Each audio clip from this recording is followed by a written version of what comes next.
Are we doing a vacuum cleaner test?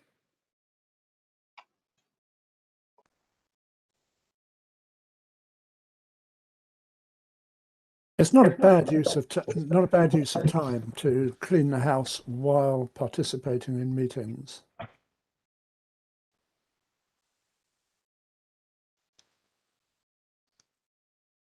don't have to leave out all the secrets. One of the beauties of COVID is, new frontiers in multitasking.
All right, I'm going to start this on time. I suspect people will trickle in over the next 5 minutes as WebEx updates on their computer and they can join. But that's why we put me first, because what I say is not important, and then everybody will be here by the time the real speakers start. So I'm Adrian Farrell, and this side meeting is intended to bring together some speakers who've got valuable ideas on revitalizing the internet, and then to look at those and see where that takes us for the implications for routing and routing research.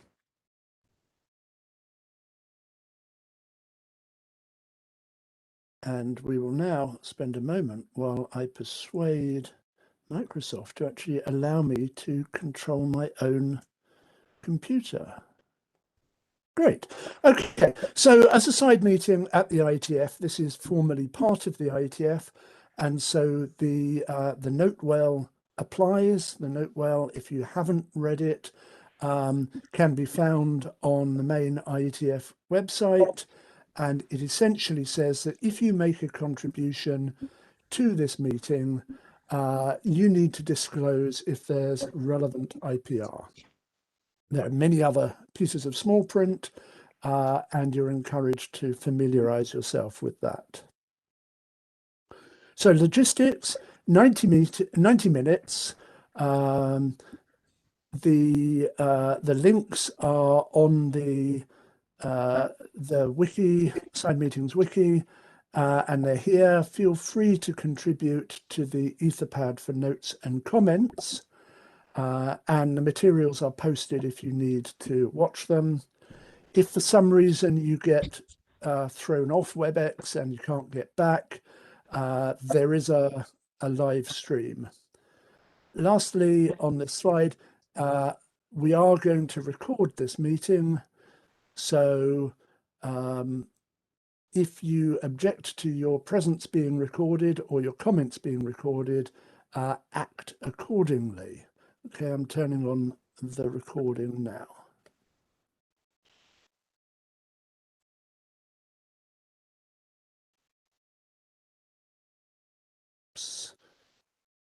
So, related work. Putting this on, we had a specific focus in mind, which is semantic routing and addressing. That is, routing on IP addresses that have additional meaning assigned to them, and routing on additional fields in IP packets. And what we really hope is that this meeting, rather than addressing those points specifically, will help expose some of the general points around routing research that we can apply to our work. And there are 3 internet drafts there that look at this: a survey of semantic routing that exists, our first take on the challenges to the internet routing infrastructure and research questions that should be addressed, and a report on a workshop recently held at the HPSR conference on the topic. So the concerns that we have around routing research are to do with the benefits and drawbacks of limited domains, the impact of the new routing protocols on the existing infrastructure, a big question on how routing research can be made verifiable and reproducible in the way of good scientific research, discussion of how new routing mechanisms contrast with existing tools and the cost benefit of pushing out new mechanisms. And then issues of scaling as well. And then lastly, scaling and security, I think. And lastly, what is the right forum and mechanism for discussing routing research and how and what should be standardized? So our agenda today, 2 Scots and 1 Joao.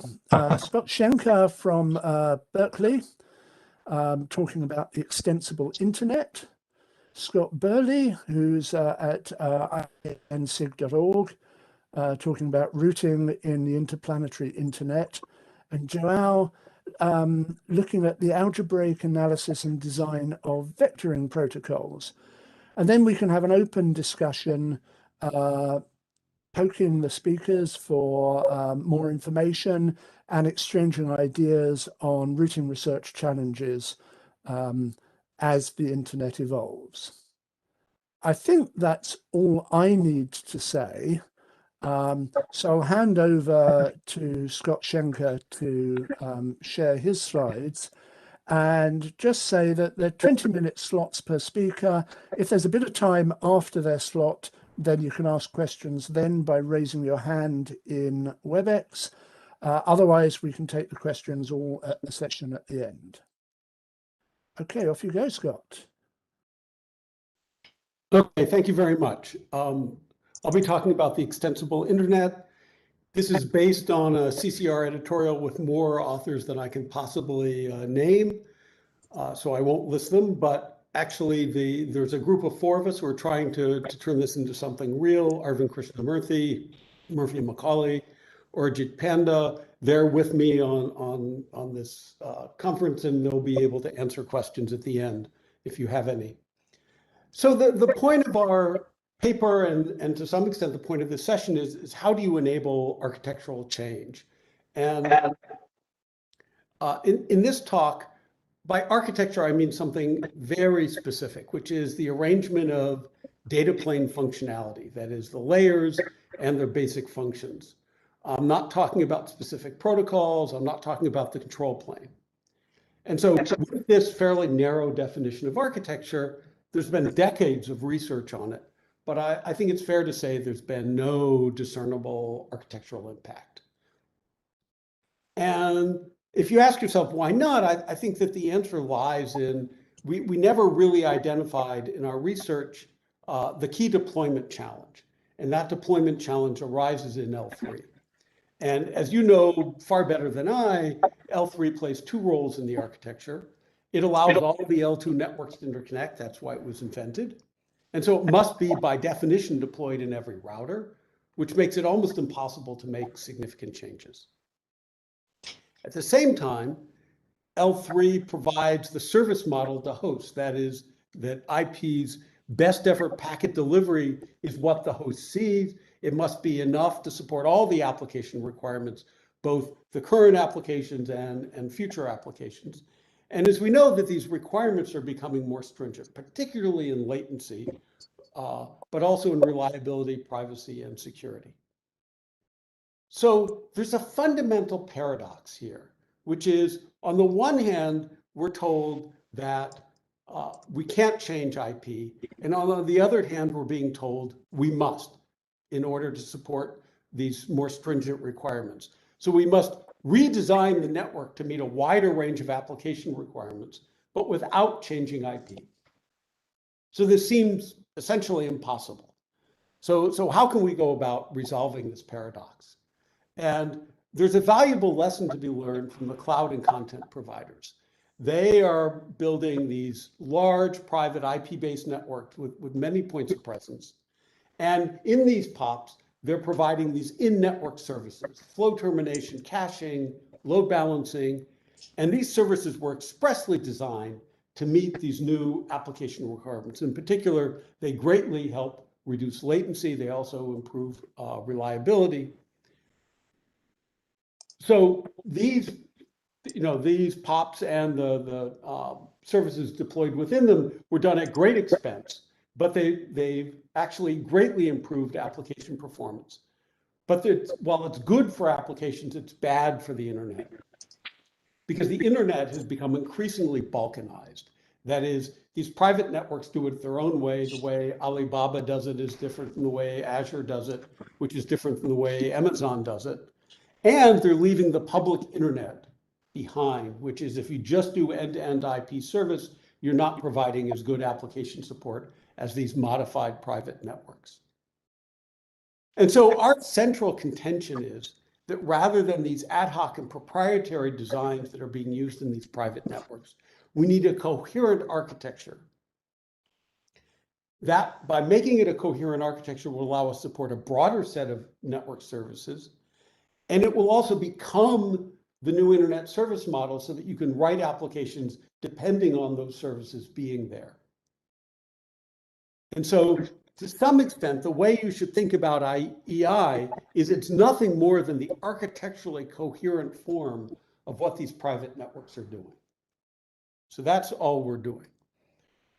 So now let me explain what EI is by first explaining the basic design and then some example services.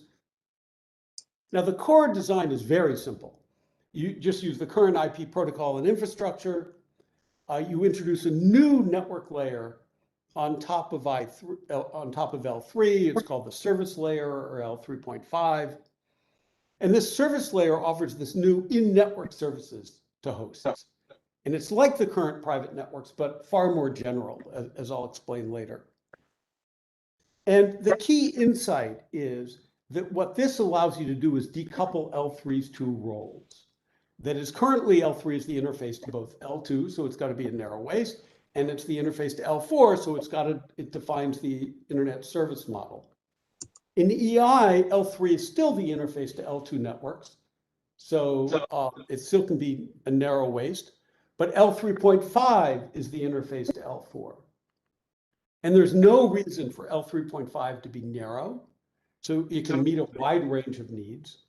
And there's no reason for L3.5 to be in every router, so it can be more easily deployed and changed. So that's the key insight, is we split apart these two roles of L3 into L3 and L3.5, and you then can meet both sides of the need and resolve the paradox. So this service layer, it's implemented in what we call service nodes.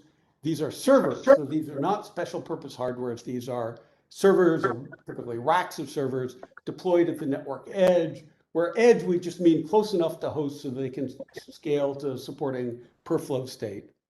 Every host is associated with at least one service node and typically several for resilience. And of course, the service layer is implemented at host, just like all the layers.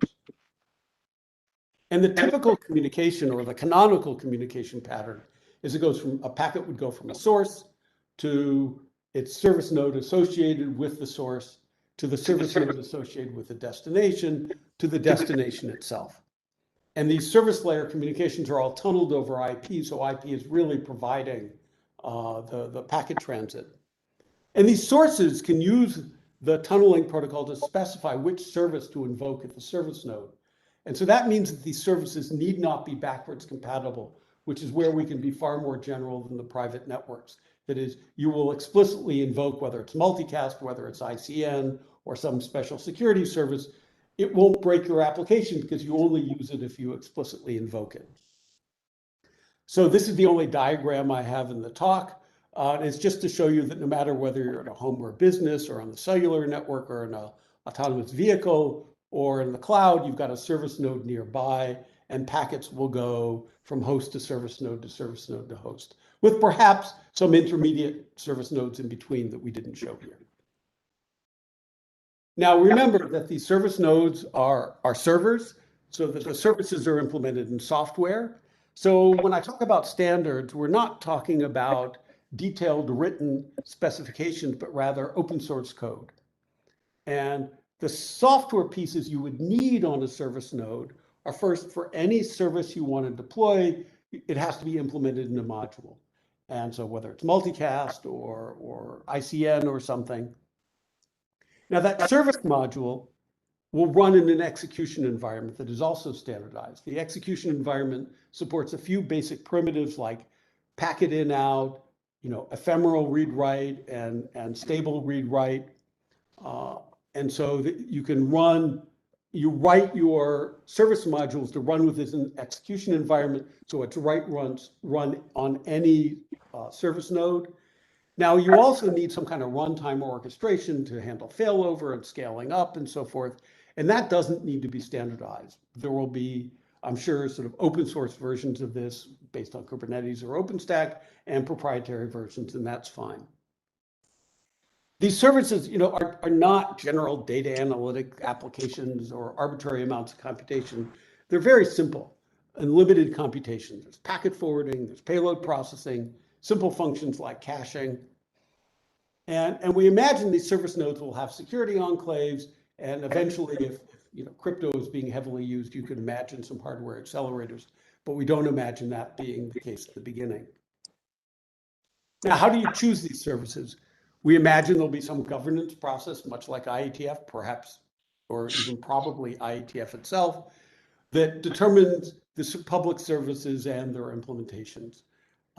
These public services are deployed in all service nodes, meaning if you say you're offering internet service and you have service nodes, you must have all of the public services present there. It forms the new internet service model so applications can rely on it. And so the service model is easily extensible. And that's really the major difference in what EI does, is this deployment model. That the services are approved software modules.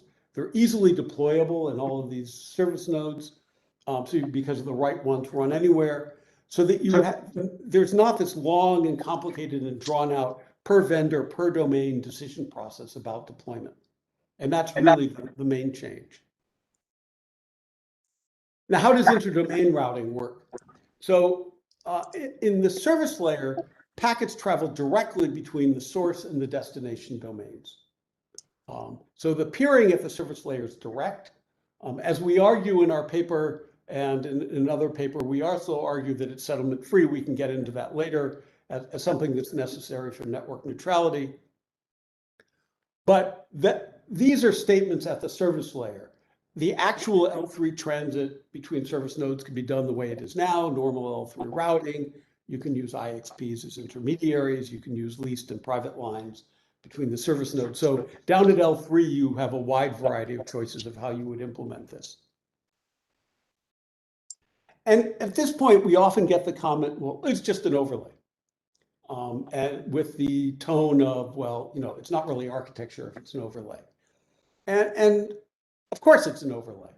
But we would maintain that the layered internet architecture is nothing but a structured set of intrinsic overlays. That is, L4 is an overlay on L3, L3 is an overlay on L2, L2 is an overlay on L1. It's structured because the internet architecture dictates what each of the layers does and where it's implemented. It's intrinsic in that these layers are all necessary to provide the service. It's not an ad hoc overlay that really isn't necessary to deliver service. And in that same spirit, EI is a structured intrinsic overlay. It is structured because it dictates what functionality, which is the public services. It dictates where it fits in the layering scheme. It dictates where it's implemented.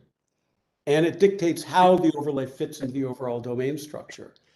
It's intrinsic in that it's necessary to deliver service, meaning if you need these services, you've got to use this overlay. So we view this as really architectural and not just sort of an ad hoc overlay that's sitting off to the side.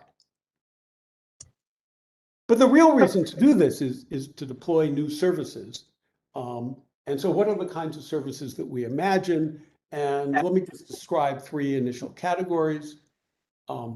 First of all, you expand the notion of packet delivery. We do the basics that what the private networks are doing now, flow termination, caching, and the like. And here, it's proven to them that they've greatly reduced their latency by doing these things. So at the very least, EI should be able to match them. But on top of that, there are new delivery models, things like global pub sub and global anycast. You could even support ICN with this kind of infrastructure fairly easily. We've already sketched out designs for this. We also imagine there'll be a class of services that support emerging use cases. For things like AR, VR, and gaming, you would imagine using functions like PubSub so that you can reach your local users, and then aggregation compression so that you've got more efficient communication with the back end. For autonomous vehicles, you probably, again, would combine something like PubSub with queries that with functions that would allow you to not do a lot of time-consuming discovery while you're hurtling down the road at 80 miles an hour. And things like IoT, where you probably could use aggregation and compression to reduce the amount of backbone bandwidth. And lastly, the third category I want to talk about is security and privacy. And here I think we can make significant advances. We assume that these service nodes would use enclaves to secure their own state and code. And this already makes this infrastructure more secure than the typical routers that we have today. We can extend the use of these enclaves to provide attestation. That is, clients can be assured that when they're talking to what they think is a Google server, it actually is a server running Google-approved software.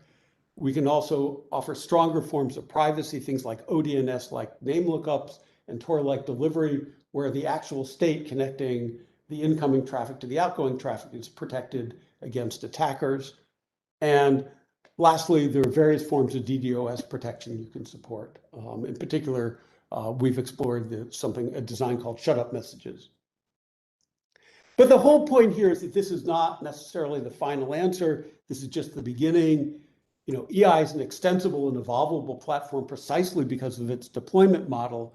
And so we expect more services can be added as we discover new needs and new uses for them. So let me talk a little bit about our current status and future plans. The development status is Murphy is basically coding 24 hours a day. We should have an initial infrastructure ready by mid-August with, this is really just to provide a toy infrastructure that we can play with. We don't expect this is what would go into production, and there are many details to work out. We will start then with deploying this on Fabric, which is an NSF-funded test bed. And once we've sort of shaken out all the bugs, we will then move to other test beds and on clouds where we can get credits. At that point, it'll be something the community can play with. We hope to hold community workshops where we can explore, what kinds of services, what kind of applications need to be supported, how can we build a better infrastructure. We don't expect we can do this ourselves. We will need everybody's help, along many dimensions, financially, ideas, organizational, code. So if you're interested in helping out, please contact me.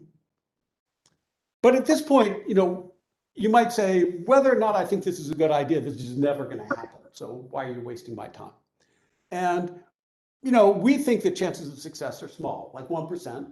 But given the stakes, we're willing to accept those odds. But why we think that the odds are not zero is we could imagine it becoming a reality in 3 steps. The first step is obviously where it's purely experimental. But the second step is more of a critical transitional phase where you get some EI becomes reliable enough, you can get support some widely used applications. And remember that if I think that these services could make my application scale better or provide lower latency, I can build the EI support into it. So the application user doesn't see that there's anything special being used. It just sees that the application performance is better. So you could imagine that if we're successful in supporting some of these applications, the ecosystem could see the potential benefit. And at that point, clouds and others like Equinix might decide to provide more serious support than just give us credits. And if that happened, you could imagine that carriers might be interested in adopting, because they would see it as both an opportunity and a threat. A threat in that if these higher level services are being offered, being supported by clouds, then they really are just reduced to last mile. And an opportunity in that they could deploy this without a change to their infrastructure, with code already tested in production, and they could use the edge computing resources to do so. Now, you might still say, okay, fine, but we don't believe this is going to. You're making too many assumptions.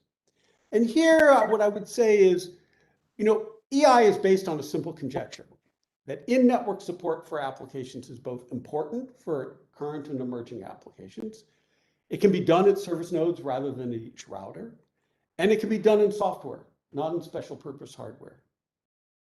The reason we believe this conjecture is true is because the private networks, they have proven this to be true at scale with production traffic with probably 1 billion users. And so the way we think about this is rather this isn't some kind of academic pipe dream, this is just the architecturally coherent version of what the private networks have been doing commercially for many years now. And so that's why I think it might succeed. And with that, I thank you for your attention, and I open the floor. We have about a minute for questions. Yeah, so thank you, Scott. When you decompress, you'll see that the WebEx chat is very full of people firing off questions and thoughts and talking, so you might want to catch up there.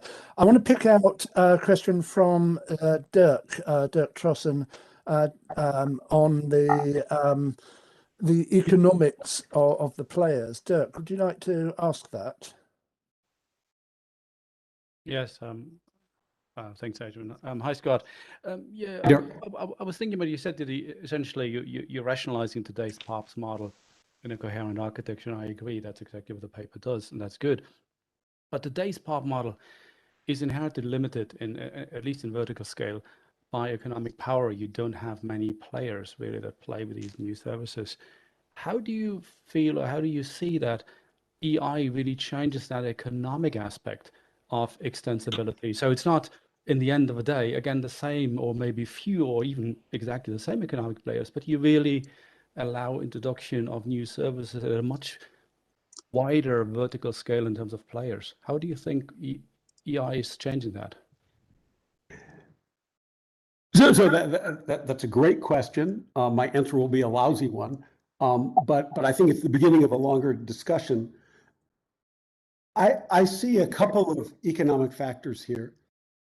One is that for the clouds, who clearly have a great interest in improving the network service for the applications that run in their clouds, so they just make more money the happier their users are. They have to go to a great deal of trouble to deploy in POPs. This basically lets the POPs be supplied by other people, and that they can just run. There can be these standard services that run there. And so things like flow termination can just be offered everywhere rather than every individual cloud building out their own infrastructure. And so I think that's an important economic factor. We've talked to Google, we've talked to Alibaba. Nobody has given us a corporate endorsement, but the people we've talked to seem favorably disposed. So I don't know whether that answers your question, but that we think that's an important driver of this. Does that respond at all? Yeah, I mean, it seems you seem to point to commoditizing certain functions that at the moment are all proprietary and individualized in the various players. You're pushing them out as commoditized functions, and they can be maybe offered more interoperably. That's what you seem to be going towards. And I agree that could possibly happen. But I'm really more interested in something that's, you argue for new applications. Flow termination is something, well, you find today, even though in various places and done always slightly differently. How do you see, for instance, the dynamics of introducing totally new services, not something we see today in cloud players, PARPs being deployed, but totally new services that you also outline in your slides being deployed? What do you believe the dynamics of these deployments would be, and the introduction times for those would be in EI? Okay, so this is one of the things we're looking at. So we could imagine the security ones where we think it's fairly well defined that those could roll out. But I think that the real question is things like looking at gaming, or if we could identify some primitives that would actually let games scale better without having their own building out their own infrastructure, that would make sort of gaming more available. The games would be paying the clouds more to host their back ends. That I think that's, the key is, can we find services that will make applications perform better or perform as well without building out their own infrastructure? That's how I would capture the question. Because if the answer to that question is yes, I think you have the economics incentives. Yeah, thank you. Thanks. Brilliant. So thank you, Scott. And the rest of you, save your questions for the end, or keep going in the chat window.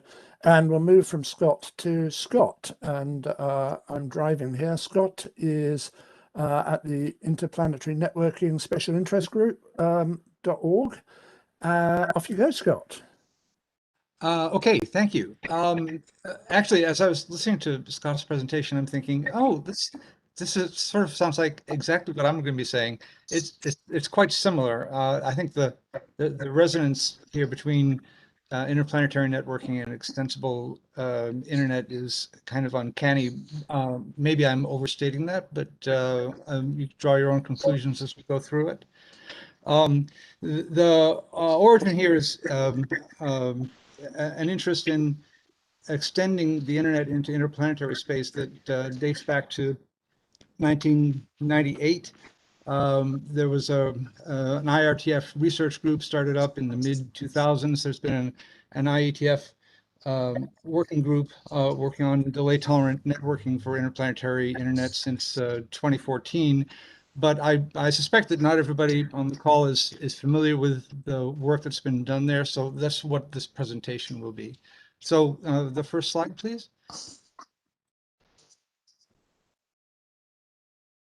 Okay, this is just an overview slide.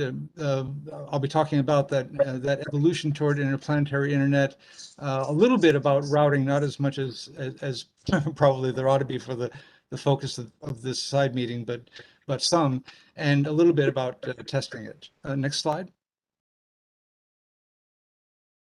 The motivation here of doing all this work is that it would be hugely valuable, we think, for space exploration and eventual habitation and commerce and industry in space, which is growing, kind of rapidly growing now, to have the internet work in that domain. But the internet, as we all use it today, is not suitable for interplanetary communications. And that's because message propagation latencies can be extremely lengthy. And there are two main causes for this. One is that the distances between communicating entities in the network are very large, measured in light seconds, light minutes, hours between here and Jupiter. And network partitions are not anomalous. They happen all the time. That is, if you're talking with a habitation that is on an orbiting space station around the moon, for example, half of the time it's going to be occulted by the moon, and that's not an error in the network. That's just the way things are until it comes back, finishes its orbit. You're not going to see it again.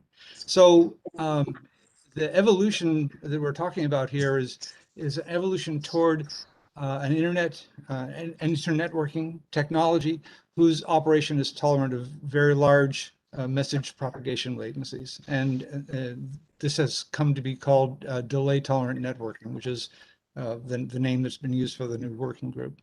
Next slide. So 2 notes on the design of DTN.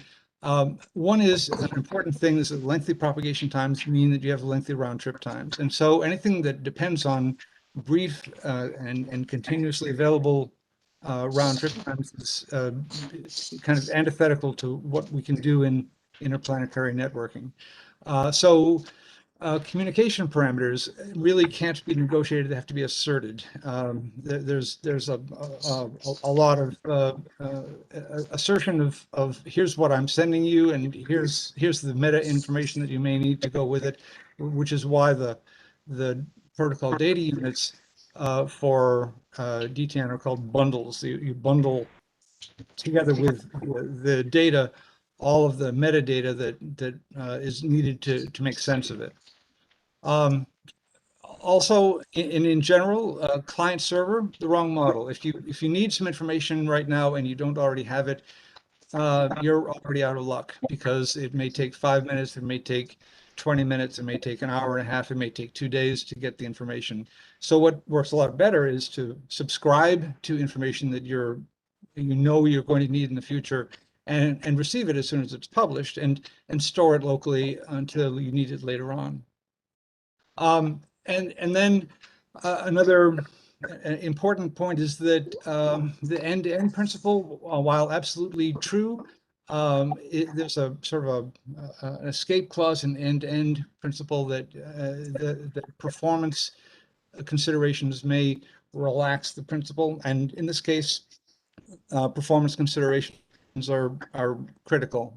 End-to-end retransmission of lost data in this kind of a network would be terrifically degrading to performance. The retransmission between forwarding points within the network, which is sometimes called custody transfer in the research we've been doing, works a lot better than trying to retransmit data from, say, from the Earth to a rover on Mars that has already reached perhaps a Mars orbiter, but got lost from the orbiter to the ground, to the Martian surface. Another main point is that the change in the topological location of a node in the network may be continuous. It may occur while messages are in transit, because messages can be in transit for a long time. That leaves a lot of opportunity for topological relocation while the messages are en route. And so the destination of a message needs to be a name or an ID of the destination node rather than its address, because its address may change. And so a key principle of the delay tolerant networking is to map the name to the final address at the last possible moment, a late binding principle. Next slide.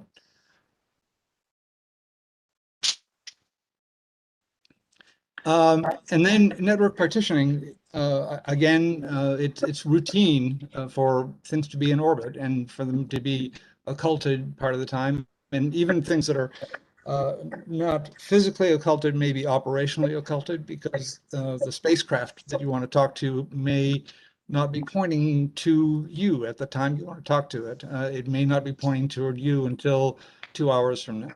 So for this reason, it's almost always a bad idea to discard data that cannot immediately be forwarded to the next to the next node in the end-to-end path.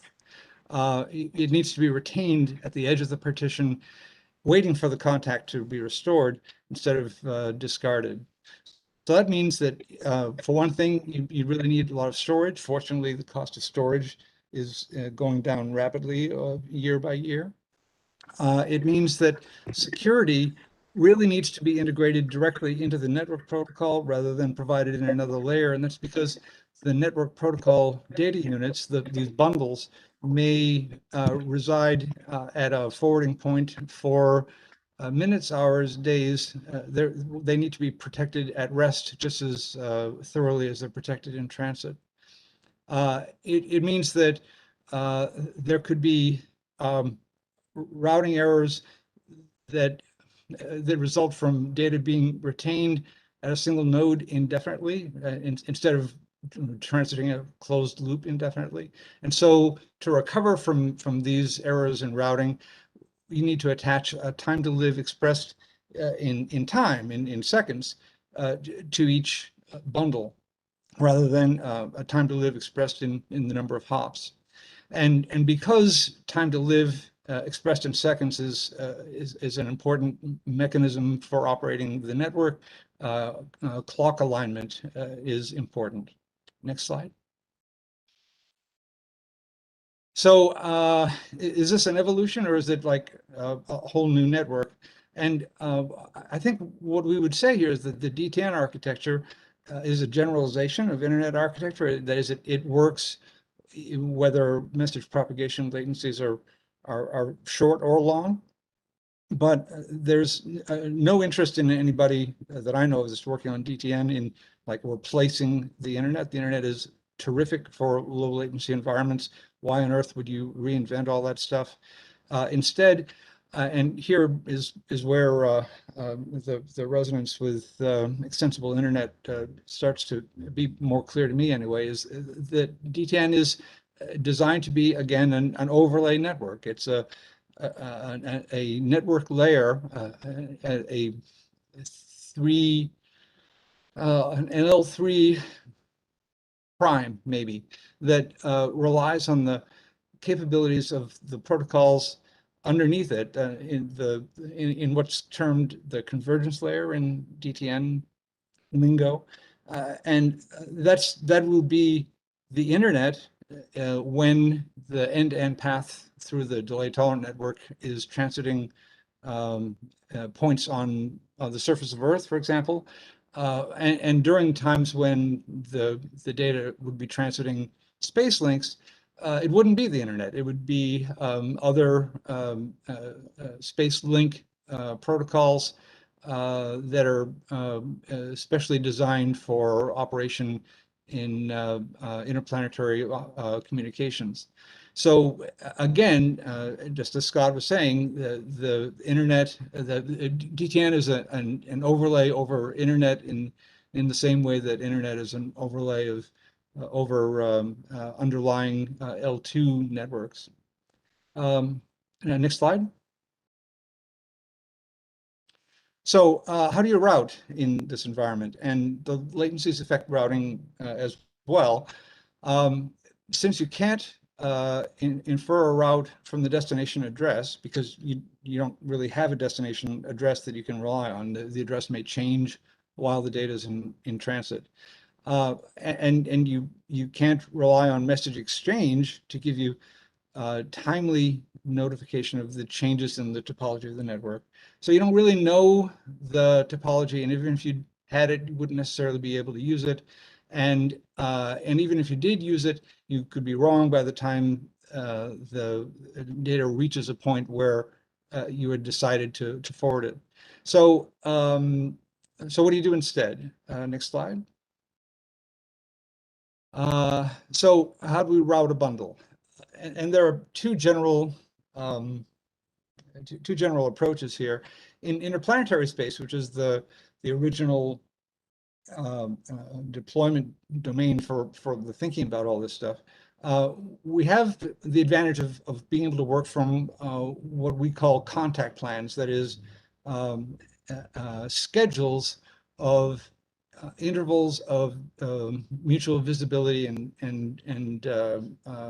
connectivity that are planned by spacecraft mission operations. The communication resources on the ground in the Deep Space Network and on board the spacecraft in their high gain antennas and the pointing of the spacecraft during mission operations. Those changes are planned days, weeks, even months in advance, and we can compute a route through that time varying topology.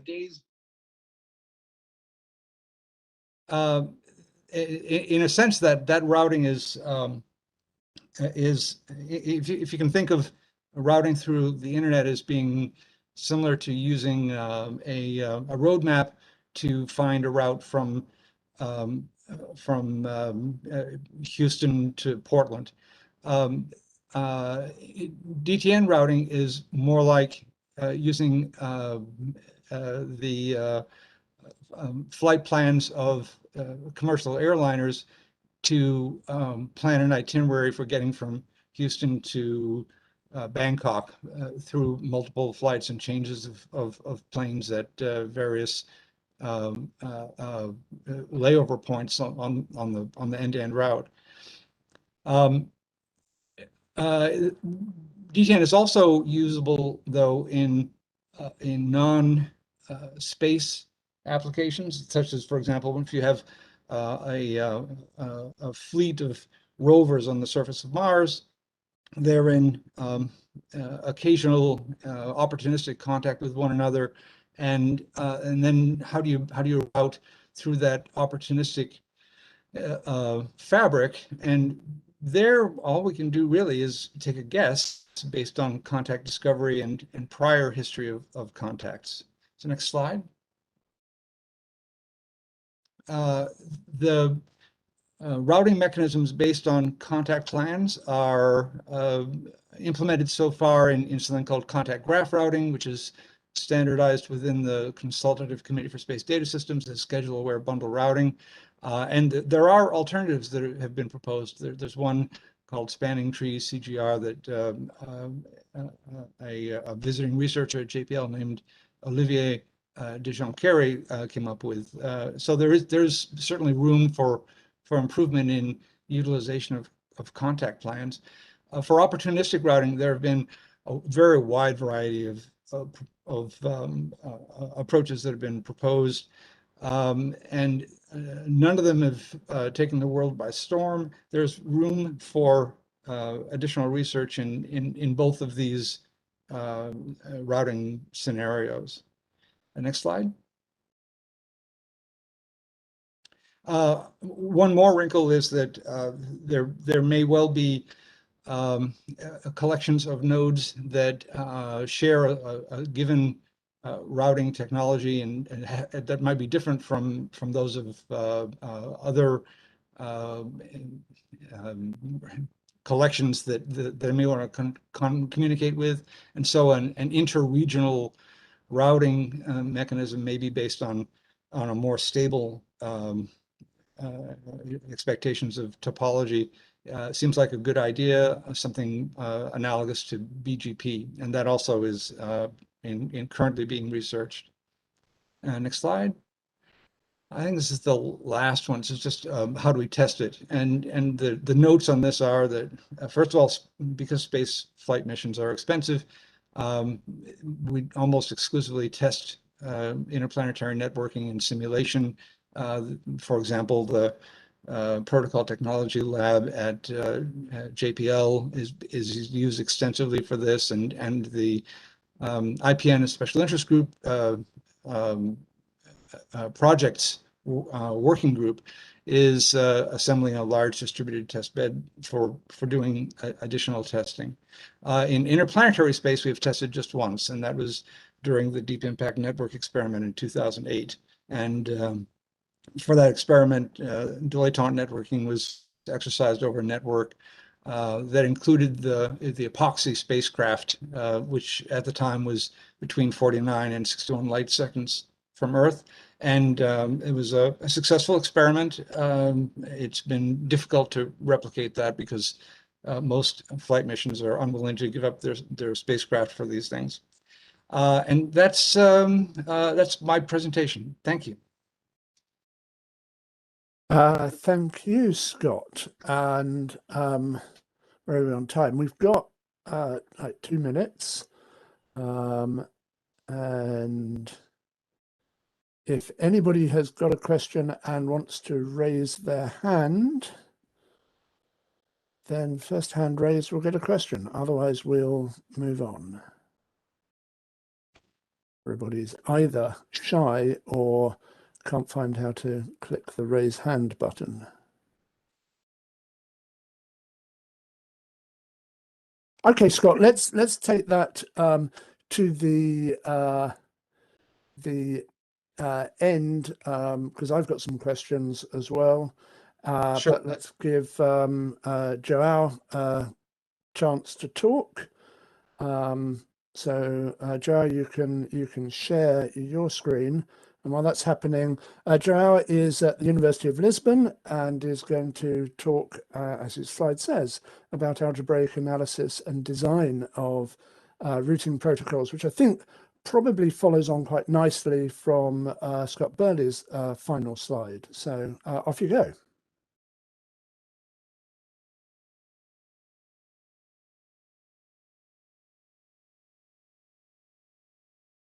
There is silence at the moment, so I think we might have a muting problem. Okay. There we go. Yes, perfect.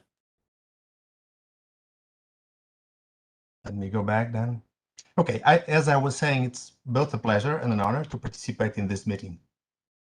There is nothing more practical than a good theory, Kurt Lewin noted in 1943. So in the next 20 minutes, I hope to convince you of the pertinence of this claim insofar as routing protocols are concerned. I will tell a story of the algebraic theory of routing, which started from a desire to understand, to explain away unexpected behaviors of current routing protocols, and is evolving as a framework to design new protocols. Well, in the early packet switching networks, routing was treated as a shortest path problem. And you all know, according to this problem, every link in the network has a length. The length of a path is the sum of the lengths of its links, and paths of smaller length are preferred. Distance vector and link state protocols were invented to solve the shortest path routing problem. But the early packet switching networks evolved and gave rise to the internet, and now support all kinds of digital communications. And that evolution was accompanied by the development of non-shortest path routing protocols. In the context of quality of service, Cisco developed the EIGRP routing protocols. This protocol incorporates both delay and bandwidth in its internal computations, but fails to find the corresponding optimal paths. For the internet at large, we all know about BGP, developed to allow decentralized configuration of routing policies. It was later shown that some collective configurations lead to state oscillations of the protocol. In order to interconnect routing instances, administrative distances and route redistribution were developed. But these mechanisms, AD and RR, are very prone to undesirable behaviors, such as forwarding loops. Dozens, if not hundreds, of routing protocols have been developed for wireless networks. A recent proposal is Babel, which is developed for generic metrics. However, there are some metrics for which an old version of Babel suffers from black holes. So in short, the networking community started with a well-defined shortest path problem, invented protocols to solve that problem, and then moved on to develop non-shortest path routing protocols,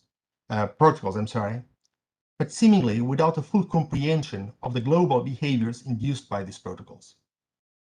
What parameters and metrics of a given routing protocol guarantee correct behavior without anomalies? And for those parameters and metrics that do guarantee correct behavior, what is the problem being solved? I think these questions are inescapable, and they prompted the creation of a theory for routing protocols. And the first step in the creation of such a theory is to raise a level of abstraction. So all that current routing protocols do is perform iterations of comparisons and extensions on path attributes. So attributes are abstract objects that represent performance metrics or policy choices in context. A comparison decides which of two attributes is preferred, and an extension obtains the attribute of the path from the attribute of one of its strict subpaths. So here I model the comparisons with a total order, and I model the extensions with a binary extension operation, and call the resulting structure a routing algebra. And the key insight, I tell you right now, is that we can predict many of the behaviors of routing protocols from algebraic properties that entwine the total order and the extension operation. And before I illustrate this claim, I'd like just to present you a few routing algebras to make this a bit more concrete. Well, the prototypical routing algebra is the one underlying shortest paths. The total order is standard less than or equal order, and the extension operation is addition. If we want widest paths rather than shortest paths, then the total order is the greater than or equal order, and the extension is given by the minimum operator. So the width of a path is the width of its narrower link. There might exist more than one widest path from a source to a destination, and in that case, we might want the shortest of the widest paths. In this case, attributes are pairs with length. The total order is such that given two width lengths, the one with greater width is preferred, and in case of a tie between widths, the one of smaller length is preferred. Widths and lengths extend independently with the minimum operator and addition, respectively. Let's change context completely. Imagine a network of battery-powered devices communicating over wireless lossy medium. And let's assume that when a data packet is lost, it must be retransmitted all the way back from the source rather than from some intermediate node. And the goal is to send data packets along paths that minimize the energy consumption for transmitting those packets. In this case, attributes can be represented as energy and success. Energy stands for the energy consumed when transmitting a data packet along the path, and success is the packet delivery probability. Okay. I will just focus on the extension operation because I find that one interesting. So the success of the concatenation of two paths is the product of the successes of each path. But the interesting part is the energy of the concatenation of two paths. It is the energy of the first path plus the energy of the second path, but multiplied by the probability of success on the first path. And that is because you only consume energy on the second path if it successfully traverses the first path. So the point here is that the extension operation is not the product of the extension operations of the components of the attributes. It's something more mixed. Routing algebras model inter-AES routing policies as well. The total order encodes the ranking of routes, and the extension operation encodes a set of exportation rules. For example, the well-known Gao-Rexford conditions can be modeled with 4 attributes standing for a customer path, peer path, provider path, and an invalid path. The total order reflects the fact that the customer path is preferred to both the peer and the provider path.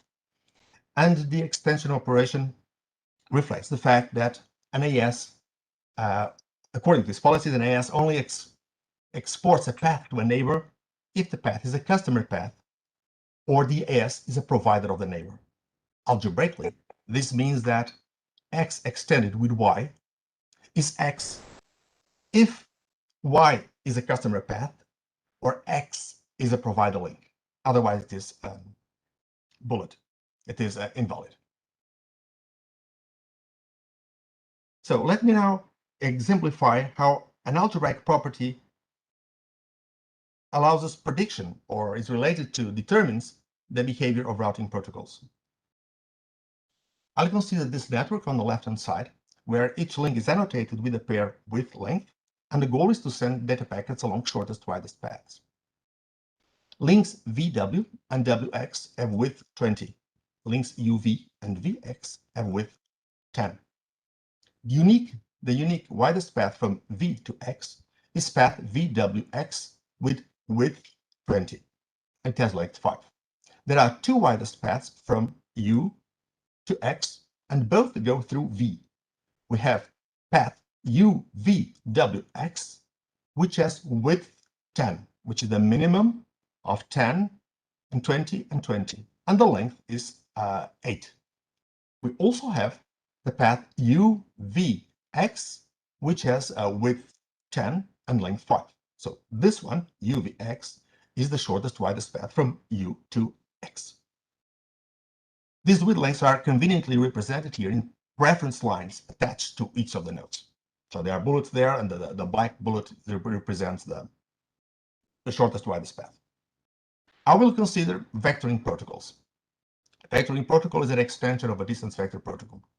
So the vectoring protocol computation starts with node X advertising infinity zeros, infinity bandwidth and zero length to its neighbors U and V. Node W elects 20,1 from X. Node V elects 20,2 from X, and it elects 20,5 from W. 20,5 is the extension of 20,4 of this link plus 20,1 elected at W. Node V elects 20,5 on account of its greater width. Thus, node U learns 10,8 from V, and it learns 5,2 from W. So node V sends data packets. Node U sends data packets to node V, which sends them to node W, which delivers them to node X. So data packets are not forwarded along shortest, widest paths. And my first question here is, why is that? What happened? Why aren't data packets following shortest, widest paths? And the problem is that the extension operation inverts the order, the relative preference between attributes. So take, for instance, attribute 20,5 and 10,2. 20,5 is preferred on account of the greater width. Extend 10,3 with both these width lengths. The extension of 10,3 with 20,5 gives 10,8 here. And the extension of 10,2 with 10,3 gives 10,5. Now the second width length is preferred. In terms of the arrows representing extension from one preference line to another, what happens is that the extension arrows cross each other. There's a crossing of the arrows. So if that's a problem, let's try to invent a property that precludes these inversions. And that property is a left isotonicity. Left isotonicity means that if B is preferred to C, then the extension of A with B equals or is preferred to the extension of A with C. It's a very important property in other contexts, but just leave it at that at the moment. And indeed, in the presence of left isotonicity, a vectoring protocol sends or routes data packets along optimal paths. We need a minor condition around the cycles of the network. They have to be left inflationary, meaning that an attribute is preferred to its extension around a cycle. Okay. But the problem is that left isotonicity does not hold in many practical cases.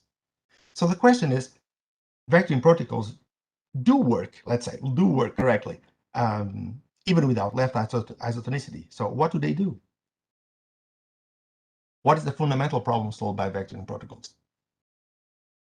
And the fundamental problem, the primitive problem solved by vectoring protocols is that of optimal path routing, but subject, constrained to destination-based forwarding, as you all know, where each data packet is forwarded based exclusively on its destination address.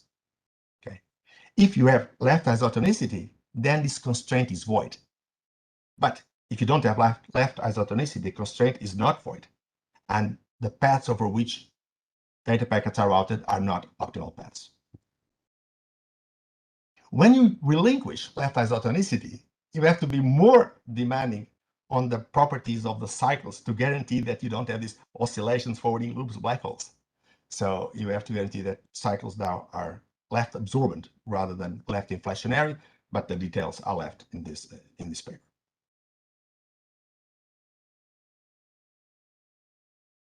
In order now to illustrate the algebraic design of routing protocols, let's assume that we insist on routing along optimal paths, even in the absence of left isotonicity. What can we do? So a starting idea is to say that a node elects multiple attributes. Returning to my example, node V here, let's suppose it elects 10,2 and 20,5, elects both, and advertises both to node U. Now U is able to compute 10,5 from the extension of 10,3 with 10,2. Of course, it's not viable to have a node advertise to all neighbors all the wavelengths that it learns from its other neighbors. So the question here is, what is the smallest set of attributes that must be elected by the protocol to guarantee that the optimal attributes can be found inside the elected attributes? And this leads to this property, which is the idea is the following. You have a total order, and from that total order, you are going to extract a partial order such that isotonicity is satisfied. In other words, you trade totality of the order for isotonicity. In a partial order, given two attributes, one is preferred to the other, or the two attributes are incomparable. The attributes now considered incomparable are precisely those that prevented the algebra from being isotone. Partial order obtained in this way is called the left isotonic reduction, and it can be shown that every order has the largest left isotonic reduction, which maximizes the pairs of comparable attributes, which is good. So for example, in the shortest widest order, which I've been using as example, I represent here the shortest widest order and its largest isotonic reduction, which is the product order on wavelengths. And the product order on wavelengths is such that two wavelengths, given two wavelengths, one is preferred to the other if both its width is greater or equal and its length is smaller or equal than those of the other wavelength. Given two wavelengths, one with a greater width and the other one with a smaller length, they are incomparable. So let's go back to the example, and now I use a partial order vectoring protocol, which generalizes a standard vectoring protocol to allow elections according to a partial order. Again, x elects infinity comma 0 and w elects 20 comma 1. Node v receives or learns 10 comma 2 from x and 20 comma 5 from w. These two wavelengths are incomparable. 20 comma 5 has greater width and 10 comma 2 has smaller length. So they are both elected at v. We need to distinguish them. So node v assigns, let's say, label 4 to 20 comma 5 and label 2 to 10 comma 2 and advertises both to node u. So node u now is able to learn 10 comma 5 from node v. And that 10 comma 5 is bound to label 2. We are going to use label switching then to forward data packets. So labels are propagated alongside pairs with length. Now, if node u wants to send data packets along shortest widest paths, it reads on its table that 10 comma 5 is the shortest widest wavelength it knows of. It is attached, is bound to label 2, sends data packets to node v with label 2, and then node v forwards them to node x. So now data packets can be forwarded along shortest widest paths. In general, given an optimal path problem, optimal path routing problem, what we need to do is the following. Express the problem in terms of a routing algebra.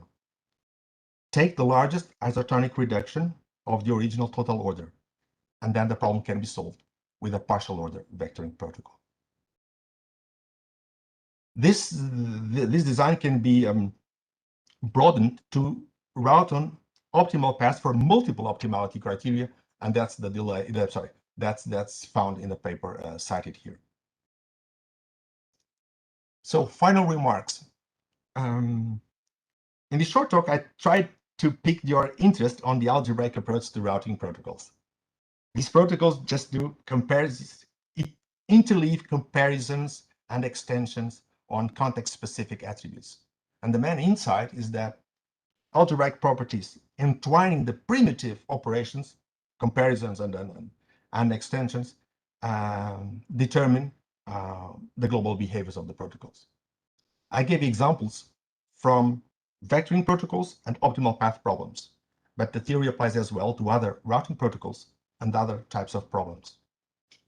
Above all, I think it gives lots of insight into the operation and behavior of routing protocols. So thank you very much. I will answer questions you may have. Thank you, Joel. I, Does anyone want to raise a hand, or shall we go into the general open discussion? Adrian, I need to stop sharing this, right? Yeah, that would be handy, although I can take it away from you. I'm wondering where that is. Let me see. Speaking now. Okay. Thank you. Lovely. So Torles has got his hand up. Go for it, Torles. So this was all very interesting, but probably a lot more math than I grasped. So just, curious question. Is there anything like, the most obvious Teflon pen out of this kind of the, terrestrial applicability that you learned from it? So the question is the applications of this? Yeah, any of the specific aspects that you have here where you say, hey, these might also be useful for terrestrial networks. For terrestrial networks. Which networks are you referring to? I'm sorry, I did not catch that. Anything, right? So in the same way that I'm looking at space flight having, result in a lot of technologies for use on Earth, with the funny joke of the Teflon pen being the most widely one used probably. I was wondering which of, your routing and mathematical things you think might have interest in whatever network on Earth. Okay. Okay, I think we have these insights that I know a certain properties that guarantee a certain output in terms of routing protocols. And this has been very relatively used on wireless networks, for instance, on wireless ad hoc networks and VANETs and flying objects, because they have lots of parameters, metrics that they want to optimize. And instead of doing this in an ad hoc manner and trying to experiment, they rely on these properties to be sure that they have the desired outputs. Also, maybe this is not very well known, but this also gives the tools to understand the convergence properties of inter-AS routing. So when you have an idea of modeling or not modeling, applying any routing policies, you can try to see if this satisfies these properties. And in case it satisfies some properties, I guarantee that it will not oscillate, for instance. I guarantee that it will find the optimal paths. And maybe it must be said that I talk about optimal paths, but what BGP does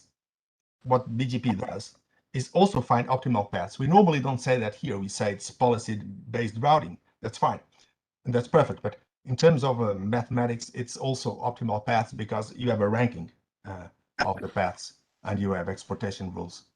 So I don't know if this answers your question completely. It's a great start. Thank you. Okay, thanks.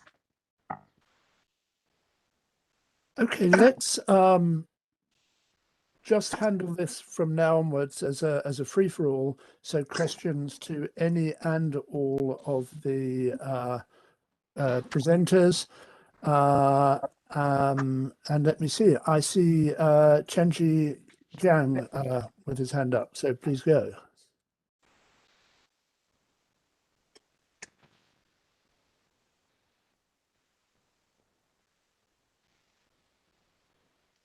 Chenji, you're unmuted, but we can't hear you. So maybe it's a muting problem at your laptop.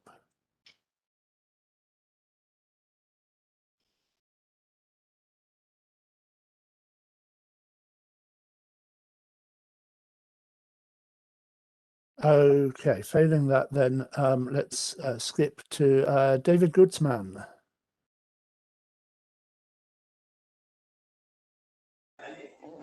Hi, thank you for the presentation. I had, since I read this, your papers, I had always a question whether or not isotonicity, do you believe is more than a deterministic property, more like a probabilistic one, to ensure the convergence of routing protocols in a kind of probabilistic way? That's also a great question. You could introduce probabilities here in several domains. One of them is that we don't know exactly how the messages propagate throughout the network. So you might have a probabilistic model You might want to use opportunistic routing. So you have in a wireless networks, you may capture the packets from different relay nodes, and so that's a probabilistic aspect there. But isotonicity, as it is at the moment, is framed in terms of deterministic. It's a deterministic property. But maybe I should add, isotonicity is an extremely powerful property, which is not just related with routing. It's, for instance, if you change these operations, it's equivalent to the distributive law of arithmetics. And it's also a property that guarantees weakly consistent distributed systems. In a different framework, but the idea is the same. The idea of isotonicity is what I do here locally in a distributed system is also of interest to my neighbors, is also of interest to others. Or it's also of interest if you think about a sequential algorithm rather than a distributed one. It's also of interest for the next step of the algorithm.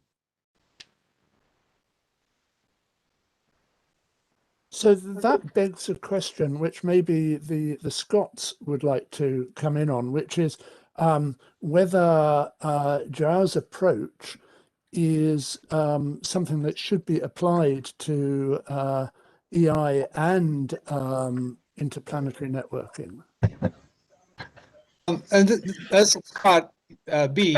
Just interjecting. Yeah, I was thinking that as I was listening to the presentation, in particular the various approaches that have been proposed for opportunistic routing and delay tolerant networking there's a lot of good work out there, and I think a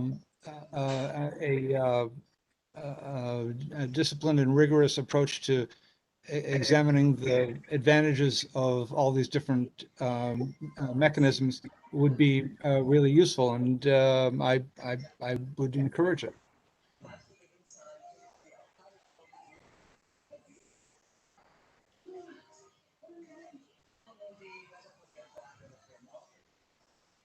So I can say something else of about isotonicity and related with Scott's Scott S thing, which is about the evolvability of the internet and trying to deploy new routing protocols, which of course is very difficult. I don't have a magical solution for that. But I was trying to implement these things, or implement mentally in the internet, in AS routing. And one thing I also found is that when I go to when I have the isotonicity property, that means on a different level, on a certain level, that the incentives of the ASs are aligned with the social good. So you have an incentive to deploy something new if you guarantee isotonicity in the process. That's perhaps a bit abstract. I could be concrete, but that probably takes a long time, more time. I don't know if this makes sense. So.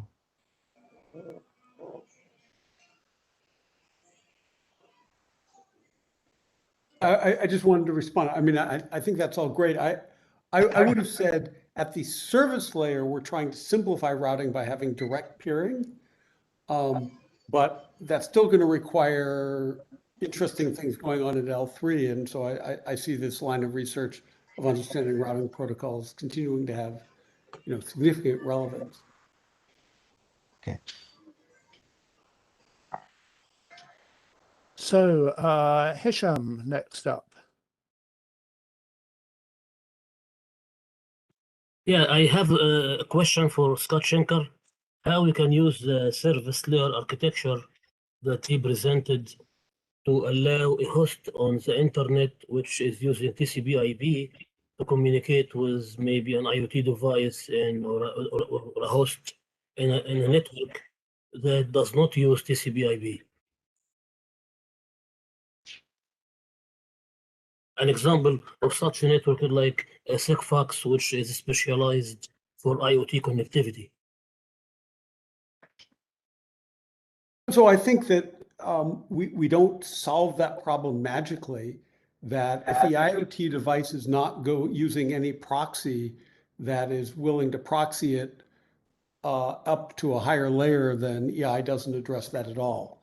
That we would expect that all the IoT nodes that want to connect over the wider internet would have to go through some proxy. I think that EI could provide support for sophisticated proxying tools that would supply aggregation and compression and other things, but it's not going to magically do sort of transcription between something that doesn't even support up to IP.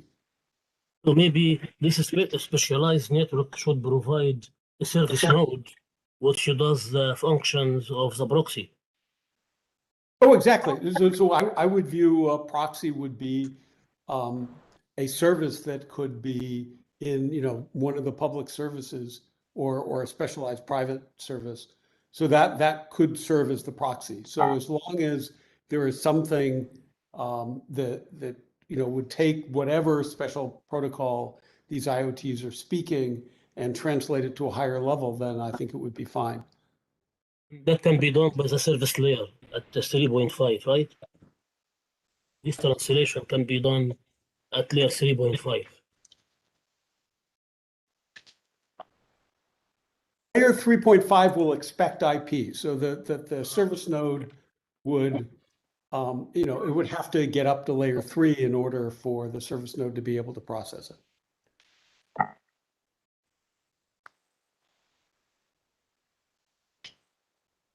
Okay, Alex Gallis. Yeah, thanks a lot for all these great presentations. A little question to Scott Schenken. The extensibility of the EI overlay approach will depend heavily on the way in which the service nodes, topology, setup, and everything else is maintained, like a service nodes lifecycle management. Who is going to be doing it in sync with the rest? And how do you suggest that to be done programmatically? So let me step back a little bit, because I saw in the chat there were many questions about this. So how EI gets incrementally deployed and adopted, we imagine doing it on test beds and clouds and so forth. But in the eventual future, we imagine that service nodes are offered by carriers or anybody who is offering generic internet support. It becomes part of the accepted internet service model. And so anybody who is claiming to offer internet service has service nodes that can be used by their hosts and that run the full set of approved services. And so there are two questions. The topology would be, you need to establish direct peering with all your peers. And so there, you imagine that it's sort of a scaling problem with you would do direct peering with, all the other large, tier ones. And then for the others, you would probably connect to several, maybe 10 IXPs, a large enough number so that you and every other domain would share an IXP in common, or at least one IXP in common, and probably multiple. So that would have to be done programmatically, so that the upgrade would be when a new service is approved, there would be some period, maybe a month or whatever, that carriers would be given to be ready to deploy it, but that would happen automatically. And at the same time, these peering arrangements, every domain would be responsible for having peering, making sure that they have either an IXP in common or a direct peering relationship. So that we see the logical topology as being fairly simple in that regard.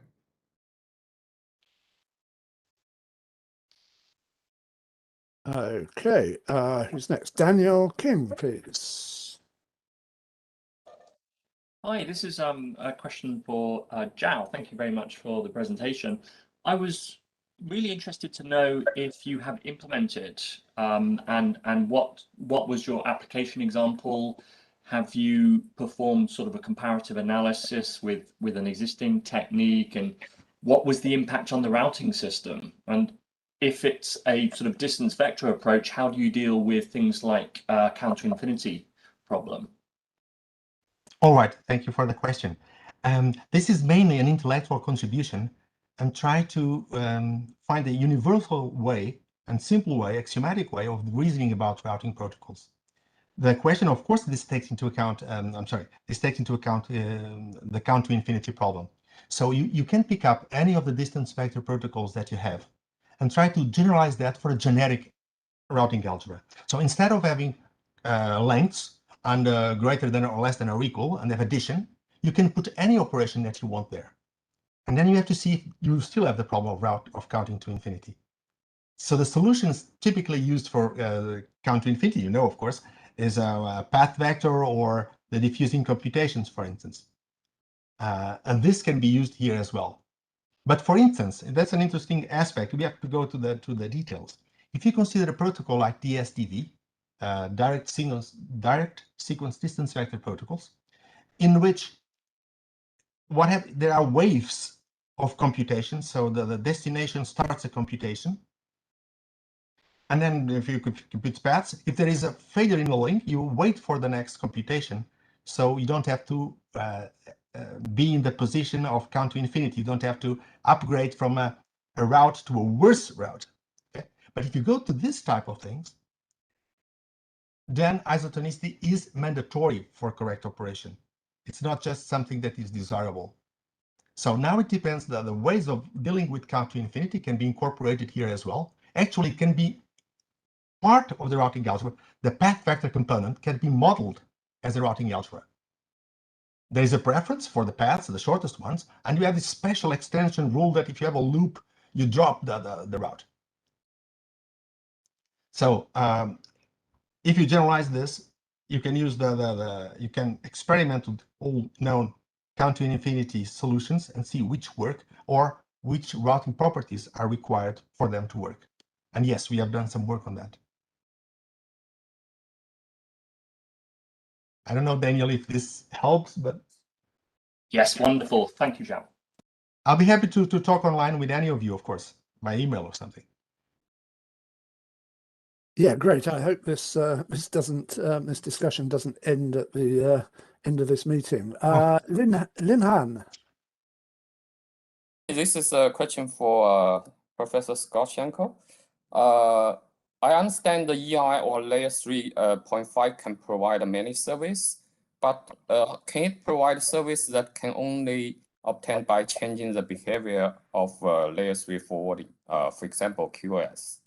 The packet loss and the latency majorly caused by queue buildup and congestion during the forwarding. How can the layer 3.5 help this? Oh, so thank you so much for asking that question, because that's something that I should have mentioned. So layer 3.5 cannot in any way, shape, or form change what's happening on layer 3. On the other hand, you could have services that function much like SD-WAN boxes, that picking routes among those that are available at layer 3 or below, it can choose based on the QoS requirements of the particular application which path to take. And as we've seen for SD-WAN boxes, they actually are quite effective. So you could imagine, you know, that you could have service nodes being connected to different communication technologies or links that have very different properties, and they select among them. But they cannot sort of change the forwarding behavior on any individual link, but they can choose among them. And that would be the only way that I could see it offering some level of QoS. Does that answer your question? Yeah, answer my question. So it means that if I want very granular and end-to-end QoS in terms of the latency, I don't think layer 3.5 can help too much. Because right now, no matter what network or path you choose, it's still based on best effort. Right, but you could, you know, depending on the market could evolve to where these service nodes could have specialized links that are available for a price that you could go through them. But no, if you're going to go through a normal link, you're going to get the quality of service of that normal link. Yes, okay. So which means it still depends on underlayer network if they can provide such service. Yeah. Okay, thank you. Great. Chanji Jiang, you're back on a telephone. Try now.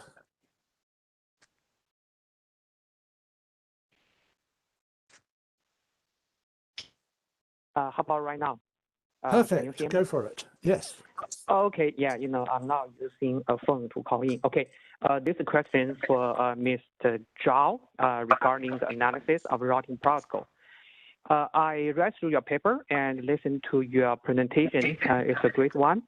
And it seems to me you are using quite a few parameters to determine the best path, like the shortest, the widest. And then you mentioned the EIGRP provided by Cisco originally. But if I remember correctly, actually, I did some testing before for the EIGRP. It considers like 5 parameters. And for each parameter, it's going to have some weights, K1, K2, K3, K4, and K5.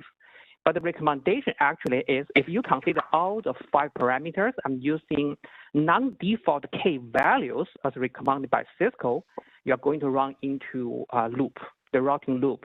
So actually the recommendation is just to leave the default. Now back to your routing analysis. Since you try to introduce additional dimensions, parameters, without analysis, without analyzing any potential to introduce a loop here. So yeah, can you elaborate on that part? Thank you. Okay, thank you very much for your question. It's very interesting. Yes, the question, sometimes we need some ingenuity in mapping a given concrete routing problem to these abstract operations. But the question of forwarding loops is very well solved by the property called absorbency, which is in one of the papers. It's a property around the cycles of the networks that if it holds, then the vectoring protocol, such as EIGRP, will compute paths without anomalous behaviors, although they might not necessarily be optimal paths. So I would suspect I would have to see in detail if you have all that parameters. I know that typically we just use 2 parameters in EIGRP. Where is it that it fails the absorbency property?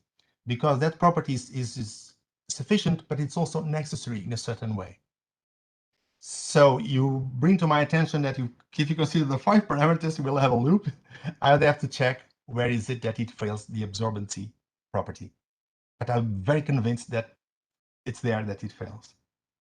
So I'm sorry, I focused on optimality and non-optimality and constrained optimality, but I could have focused, as you said, I could have focused on the weird things that can happen around cycles like forwarding loops and oscillations.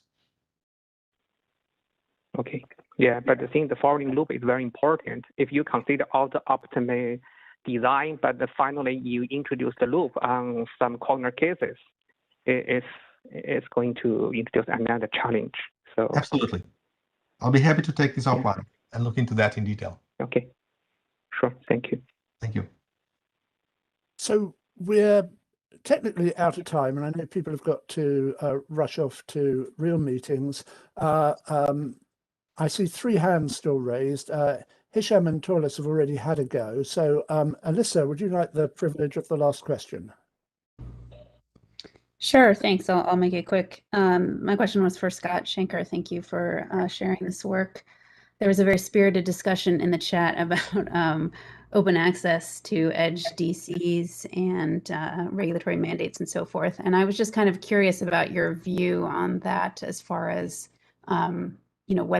whether that would be some kind of prerequisite to getting wider deployment of these service nodes. And if not, just wondering if you could do like one more level of detail on the incentives that you think the various parties have for adopting this, whether that's on the carrier side or the current operators of the private networks. Like, why would they move from this infrastructure where they control everything themselves to, just availing themselves of whatever the services are that the service nodes support? Okay, great. Thank you for asking this. I've been reading the chat and trying to construct an answer, and this gives me a chance to do it orally. The way we see it, to build on my previous answer, which is, the eventual deployment, we see the carriers deploying this. They would, the definition of supplying a service node is a service node runs all the public services. There is no need for public access to that. People can't run whatever they want, but they do have to run the set of approved public services. That's the contract, or I mean, that's the social contract if you say you're an internet service provider. So what about the incentive? And what I should say, they can also run private services. They can say, look, if you want to pay us to run something that you don't want publicly available, we'll be glad to. So what are the incentives here? The incentives are, one, right now, the cloud providers, to compete with each other, used to have to deploy in a wide variety of POPs, thousands of POPs at quite expensive. If things like flow termination were just part of the basic service offering, they wouldn't have to do that. If they then want to deploy, but they want to do something special, that is, they believe, Facebook believes that it can do something that it doesn't want. It wants you to do something that's very specific to its application. Then it can then offer to pay people to run as a private service this thing. People can do it or not, but there would be little reason for people to turn down the chance to earn money to run some private services. So we think that's the way the economics works out. I don't know whether that answered your question, but please clarify if I left something unaddressed. Well, you did. Thank you. All right. So thank you all. Thank you in particular to our three speakers, Scott Schenker, Scott Burley, and Joao Sobrino. I found this massively interesting, and I have now more questions than I had beforehand. Possibly the most exciting question is, what's the last mile in interplanetary networking? If you have more discussion or questions, I'm sure that the three speakers would be happy to entertain your private emails. But if you want to do it in a more discussive forum, then we're happy to make our Sarah email list available for continued conversations. And with that, I think we're done. Oh, we will post the recording as soon as we can after the meeting, if you want to go back to it. So thank you all, and have a nice rest of your IETF. Thanks, Adrian. Thank you.